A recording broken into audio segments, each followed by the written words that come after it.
मृत्यु के देवता यमराज को एक दिन स्वयं मृत्यु का सामना करना पड़ा।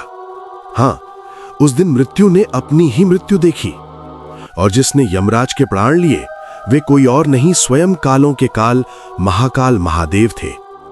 ये कथा शुरू होती है महान शिव भक्त ऋषि मृकंडू और उनकी पत्नी मरुद्वती से।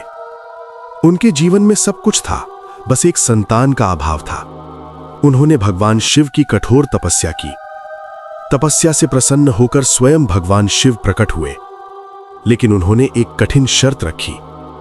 तुम्हें कैसा पुत्र चाहिए? एक जो 100 वर्ष जिए पर मूर्ख हो, या एक तेजस्वी ज्ञानी पुत्र जिसकी आयु केवल 16 वर्ष हो? ऋषि मृकंडू ने बिना हिचकिचाए कहा, हमें ज्ञानी पुत्र चाहिए, चाहे उसकी आयु कम ही क्यों ना हो। कुछ समय बाद घर में बालक का जन्म हुआ।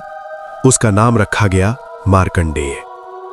मार्कंडेय बचपन से ही अत्यंत तेजस्वी और शिव भक्त थे, लेकिन जैसे जैसे उनका 16वां जन्मदिन निकट आया, माता पिता का हृदय भय से भर गया। जब मार्कंडेय को अपने अल्पायु होने का सत्य पता चला तो वो तनिक भी भयभीत नहीं हुए।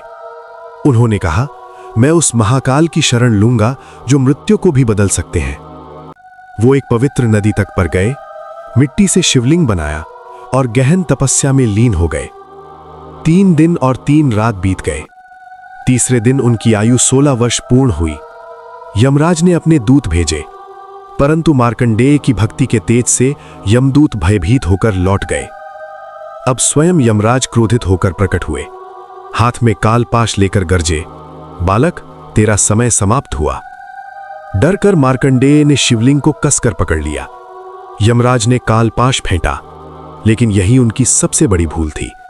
वो फंदा केवल बालक को नहीं, शिवलिंग को भी लपेट गया और तभी भयंकर प्रकाश और गर्जना हुई। शिवलिंग फट गया। उससे प्रकट हुए कालों के काल महाकाल महादेव। महादेव ने क्रोधित होकर कहा, मूर्ख, मेरे भक्त को छूने का साहस कैसे किया? एक प्रचंड प्रहार से उन्होंने यमराज को धराशाही कर दिया। त्रिशूल के आघात से यमराज के प्राण निकल गए। उस क्षण संसार से मृत्यु लुप्त हो गई। सृष्टि का संतुलन डगमगाने लगा।